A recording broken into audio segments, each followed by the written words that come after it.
everyone. I'm Felicia Shakiba, and you're listening to the CPO Playbook podcast. Join me and my guests as we feature insightful conversations with HR leaders, people scientists, and executives from diverse industries and functions, offering valuable perspectives on the future of work. Discover a unique outlook on navigating the complexities of the modern-day working world, exploring innovative strategies in talent management and corporate culture from the Chief People Officer's perspective. Tune in to stay ahead of the game when it comes to all things people-related.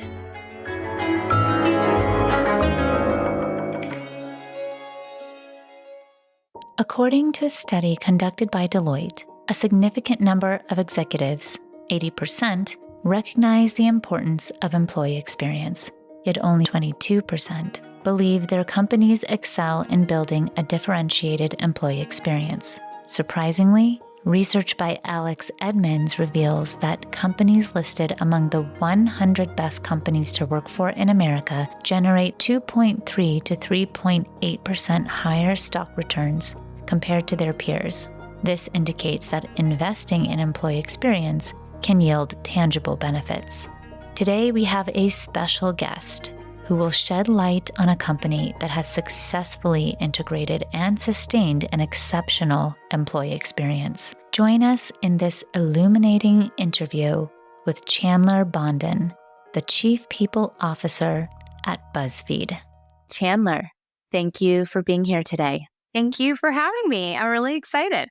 There are myriad definitions of employee experience. How do you define it at BuzzFeed? So employee experience in general, from my perspective, is an overall journey, satisfaction, and well-being of employees throughout their tenure within the organization. So it encompasses really every interaction and touch point an employee has within the company. So that could be from like initial recruitment process to their day-to-day work, but also when we think about professional development, and even exits from the organization. So it's really the whole employee life cycle.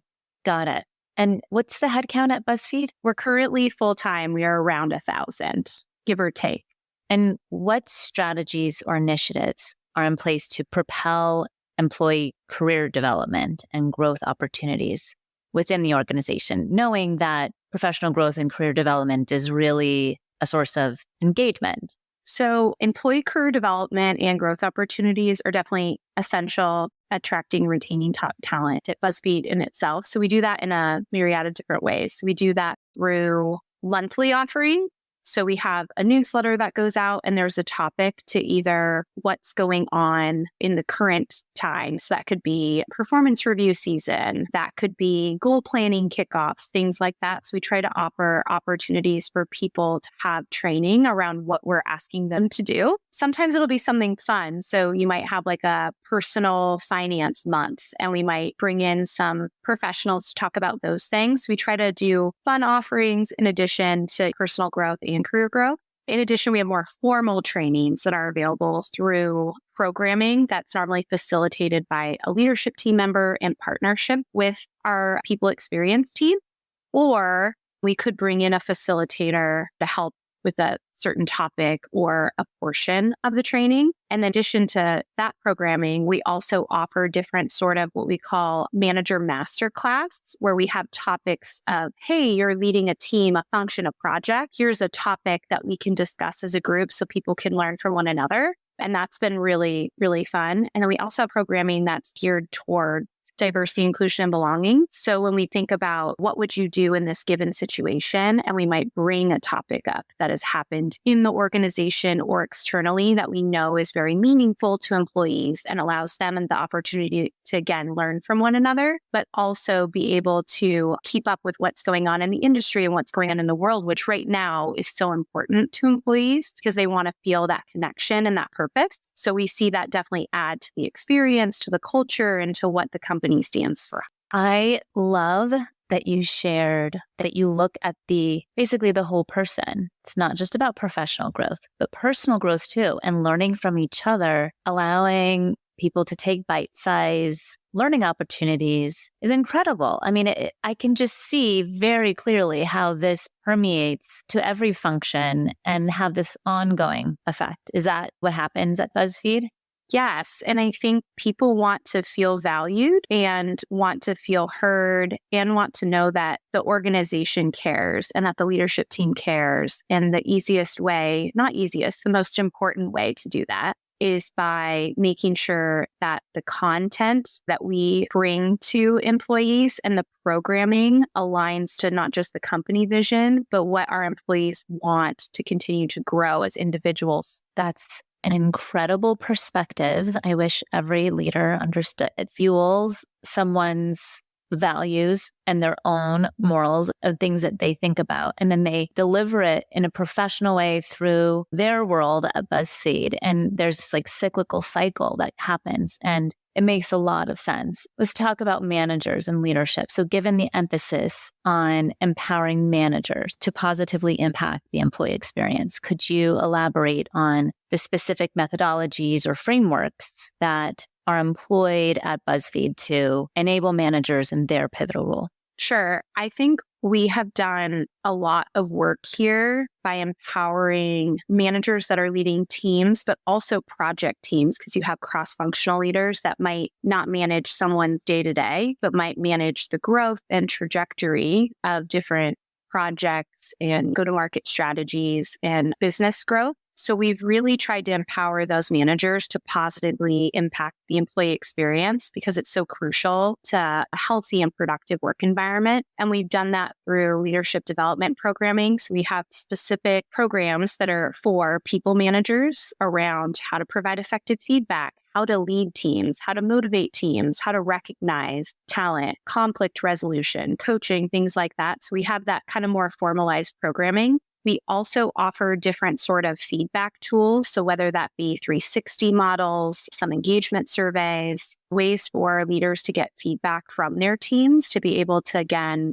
know what the expectation of leadership is, their peers see from them, and also direct report. So I think that that's a wonderful way to get feedback. But the most important part of getting feedback in a survey form is someone being able to talk through that and be able to action plan for changes that they may need to make in the future. And we also offer a lot of coaching and mentorship opportunities with senior level leaders and also external coaches where needed. And we see a lot of that with people that are taking on maybe larger roles that might be a stretch, or I'm leading a sales function and I have really specific targets and goals I need to hit. So you might need someone to come in to help with salesmanship or leading large sales teams and things like that. We obviously have a really big performance management process that happens multiple times throughout the years with check-in and goal settings and checking in on objectives and those key results that we're really looking for. And then obviously building out some of the I mentioned earlier, but we also are doing a lot of manager dens and conversation amongst groups of people and making sure that people not only can hear from the leadership team, from the employee experience team,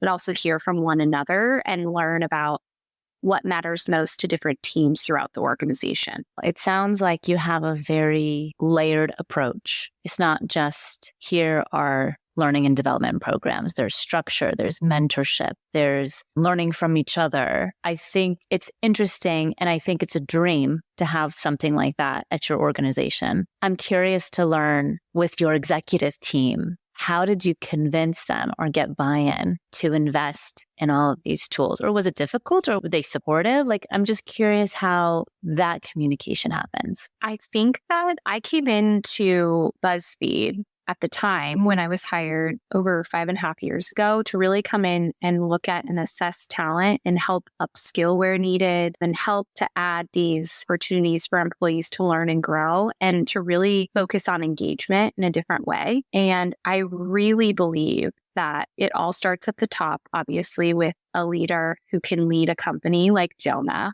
who really values employees and wants to foster a culture of continuous learning, growth, career development, which ultimately benefits both the employee and the organization as a whole. So we've been very lucky to kind of have a leader that leads by example. Now, when you look at the world and you look at what employees are looking for, they're hungry to know what's my next move, and not just up a ladder or whatever the terminology was, but also, I'm doing this on this team and it's working well. Can I move to another team or to another function to eventually move up, but be able to have another opportunity to spread best practices, to be able to engage others and train others in that kind of mentorship. We have a lot of residence programs and fellowship programs and internship programs to bring in talent that also has new perspectives that people that have been here for a long time can learn from, those kind of fresh ideas. And it gives you an opportunity to collaborate in different ways. So that's been really impactful as well. But it's a very, very fun place to work. We're very busy and we're having to be really agile as trends with the business change. You have to be able to flip on the dime to be able to do that. And it all starts with the employees and making sure that they feel heard, that they feel seen, and that they have opportunities at the organization. Are there any notable instances that you could share that exemplify the benefits employees derived from the organization's dedication to fostering an exceptional work environment? So the notable instances that we've started to think about employees wanting and needing from like a benefits perspective, or just creating kind of that exceptional work environment, is looking at what matters most to people. And I think we've learned a lot during the pandemic. We've learned a lot from just, again, what's going on in the world today with technology, with AI, all the things. And so for us, with our workforce, we've really had to think about flexible work arrangements. So we obviously have some functions that need to be in person. If we're doing productions, we have office management teams, all those things. There are certain functions that have to be on site, but we have a lot of flexibility around timing of work, around where people can work. And this allows employees to better manage their work and their personal commitments, to know that they have that work-life balance.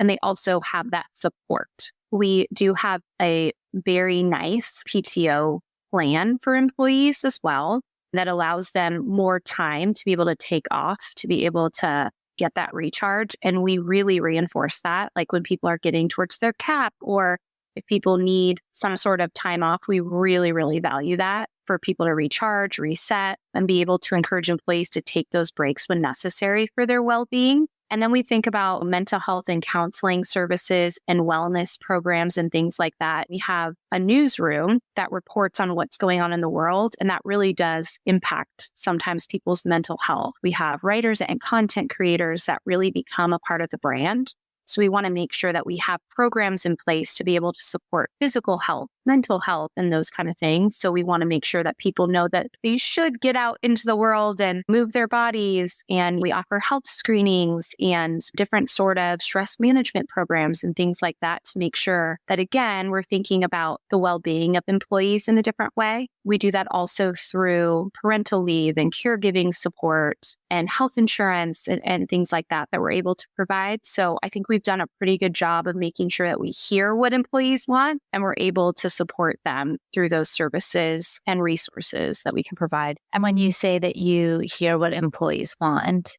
is that simply through surveys? Are you doing any focus groups? Is there a cadence? How are you collecting that data? So we solicit and leverage employee feedback in a multitude of ways. We do that through an engagement survey. We also do pulse checks with different groups, and each group has a designated HR business partner who partners with their leadership team of that group and also does risk assessments. We do check-ins on culture of teams. We also do different sort of development programming for teams when they're having team meetings or team events, to make sure that the HR team is really ingrained with the senior level leaders of each group. So we get that in a multitude of ways. We also have some feedback tools that are anonymous, because we know that sometimes people don't feel comfortable speaking up in the room or answering a survey question that might be tied to their employee ID number. So we have a multitude of ways for people to provide feedback. And then we also have a wonderful way of getting feedback within Slack, which is really popular at BuzzFeed. So we are able to ask questions and get very real time and very truthful feedback that way, which has been really, really nice for teams to be able to just in time give feedback and not feel like they have to sit down and take a 30-minute survey. So again, lots of different ways to get feedback. I think that we've done a pretty good job of making sure that our HR business partner team is really ingrained. That's so interesting, because I feel like when tools or engagement tools have come out, at least in my experience, I've seen, oh, anonymous is better or not anonymous is better. There's this argument between which one is the right choice, but it doesn't seem like you made that choice. You made actually the choice to have both of those, and you're making it more comfortable for people to want to give feedback. And I'm sure that there is this loop of coming back to people and making sure that the organization follows through. Yes. No, I really appreciate that, because we really had to think about how can people supply feedback? How can we support and hold ourselves accountable as an organization, and really integrating employee feedback into the company's decision-making processes, how the organization defines itself. How can we enhance that employee experience to ensure that it remains aligned to the evolving needs and expectation? I think that that definitely leads to higher levels of employee satisfaction, engagement, retention, which again directly impacts the bottom line, and making sure that we are productive and that we do care and that we lead with transparency in a lot of ways to make sure that employees feel heard. So I definitely think that having a multitude of ways to get feedback and to actually have a person and not just email address that you can hide behind or virtual way that you're getting feedback. We like to do discussion groups. And again, it's all about not just learning from HR or from the leadership team, learning from one another. A manager that manages a team of 10 people is going to learn so much from another manager that might be in a similar situation and they're just on a different team, but they wouldn't have connected unless we had these discussion groups or feedback sessions or ways for people to connect. So it's really about communication, about getting feedback, but also action planning, and make sure that you're communicating how you're making changes and why you're making changes. I love the idea of having these feedback groups together where managers from different functions come together and talk about these things, because we're all managing people. I mean, yes, people are engineers and they're in marketing and so forth, but they're people. And I think that also creates more of a bond around leadership. It sounds like it would. Yes, I definitely think so. A lot of leaders appreciate time to take a step back from the day-to-day and think about things that they may not have the opportunity to when you're heads down working on a project or you have a deadline and all those things. And one of the sessions that I love most that we offer to leaders across the organization and individual contributors, we just kind of break them up separately because the conversation is different, is it's called What Would You Do? And it's a situation that maybe has come up in the organization or is going on in the world. And you talk through, hey, this is what happened. How would you solve this as a leader? And someone on the tech team might think of it differently than someone on a content team or on a branded team. And so it brings people together to say, hey, this is how I would go about having this conversation or providing feedback or finding a solution. And someone else might say, well, that's a good idea, but have you ever thought about this tool that we have available to us on the company intranet? Or did you reach out to your HR business partner? So it's kind of a fun way for people to learn, for us to learn from mistakes or areas of opportunity. And then it also allows us to bring in real life examples or real world examples to make sure that people know that we're constantly evolving with, again, what's going on out in the world today with technology changing, with the election coming up and things that really have an impact on the content that we create and the services that we provide. I love this example because you're solving so many problems that companies have just with this one program, because it's also diversity of thought and perspective. And so you're bringing in these ideas from all these different angles, and people are collaborating and they're learning, and they're probably doing it on a regular cadence of some sort. They're building trust and relationships. Psychological safety must be through the roof. I'm obsessed with what you've done. I truly love this program. So yeah, I mean, I would definitely participate. Right. Something that you don't want to offer too much of and you don't want to over program. So I think that the team has done a wonderful job of looking at our HR calendar and knowing what do we want to schedule? When do we want to schedule it? What makes the most sense for managers, for individual contributors, and then for maybe senior level executive leadership. So I think that it's all about what level people are at. How can we get people to connect more? And that helps build on the culture and also build on learning from one another, collaborating, and again, kind of pushing the envelope in regards to people not just learning from the powers that be, but getting to learn from one another. Do leaders at their own level meet with other leaders at their level, or are they mixed, or how do they usually come together? So we have like foundational leadership program. That's normally for a certain level leader. Our executive leaders wouldn't necessarily be in those sessions. But when you think about discussion groups, we call them manager dens, just to make it sound a little fun. Our manager dens or our what would you do type sessions, those could be a mix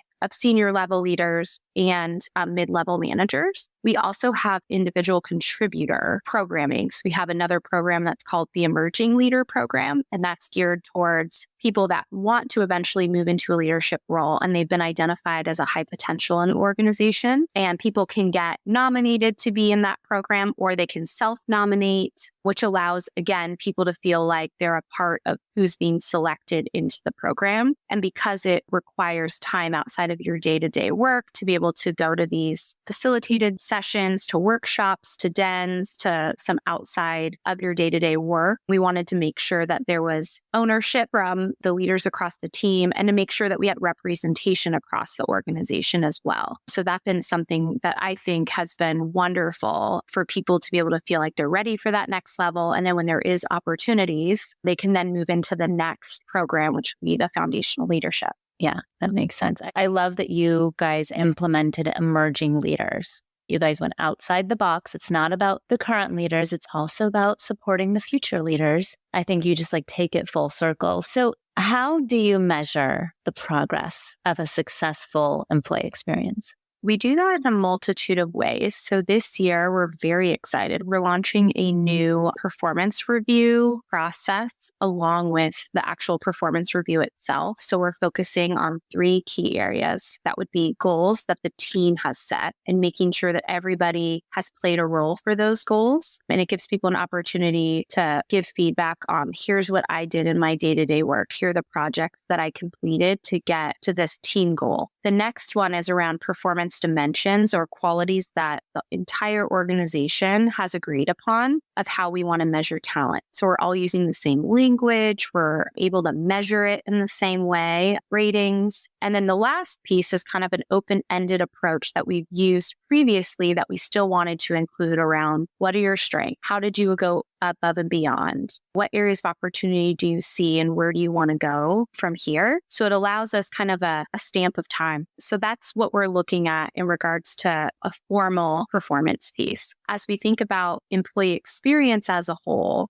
and culture, challenges, and how we want to continue to enhance work dynamics and things like that, we definitely focus on the pulse checks that we do, the engagement survey that we do. We also look at talent and we have quarterly benchmarking that we do. So we do risk assessments as part of the year to get information on who are hypos, who are people that they left tomorrow. It would be detriment to the organization, and how can we make sure that we're providing the right career development opportunities and programming to those individuals? And how can we make sure that our leaders of teams know how to lead talent across their team? So I think that there's a multitude of ways that we look at measuring that. We do a lot of dashboarding. The team, our people operations team, has done a wonderful job of building out dashboards for leaders to use within our HRIS. So they're able to go in and they can see, what is my retention for my team? What are the DIMB, the diversity, inclusion, belonging stats for my team? What headcount am I looking at? Where are people sitting? Are they mostly on the East Coast versus the West Coast? All the basics, but I think it provides leaders a snapshot of their teams to continue to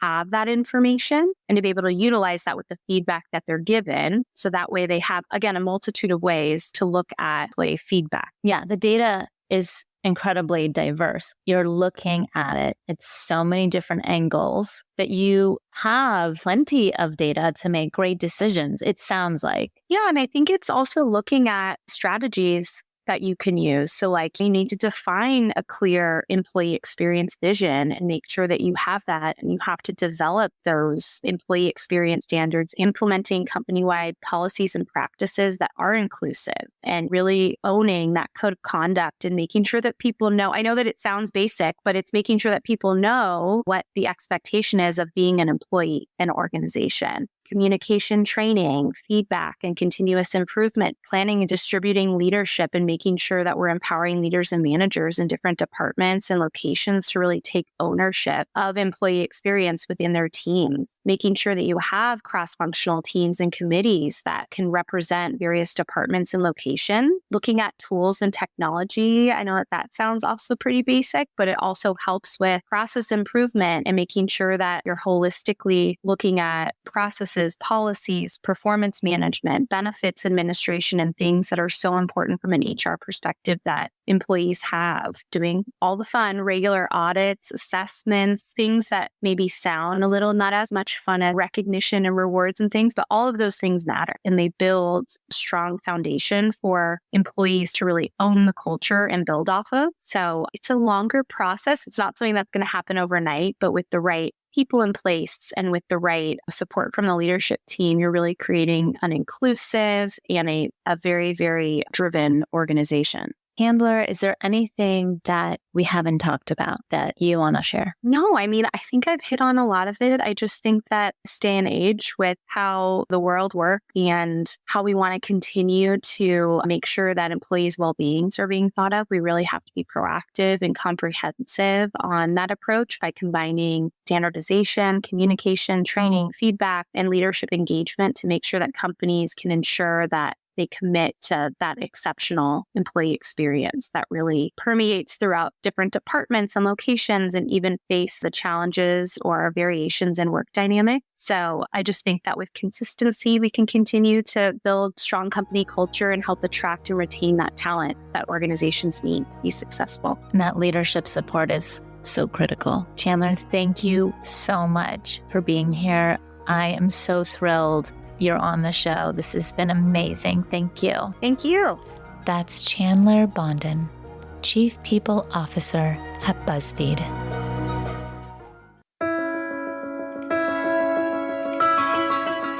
If you like today's podcast, we have more podcasts on innovative HR strategies, talent management, organizational culture, and more, and how to navigate the complexities of modern-day HR. Find them at cpoplaybook.com/podcasts or search CPO Playbook on Apple Podcasts, Spotify, or wherever you listen. Thanks for listening to the CPO Playbook podcast. We'll be back with a new episode next time. I'm Felicia Shakiba. If you love CPO Playbook, the best thing you can do to support us is become a subscriber. You can do that at cpoplaybook.com/podcast. That's cpoplaybook.com/podcast. If there's an episode you loved, please share it with a friend. And if you have an idea you would like us to talk about or a guest you'd like to nominate, visit cpoplaybook.com/contact us to suggest an idea.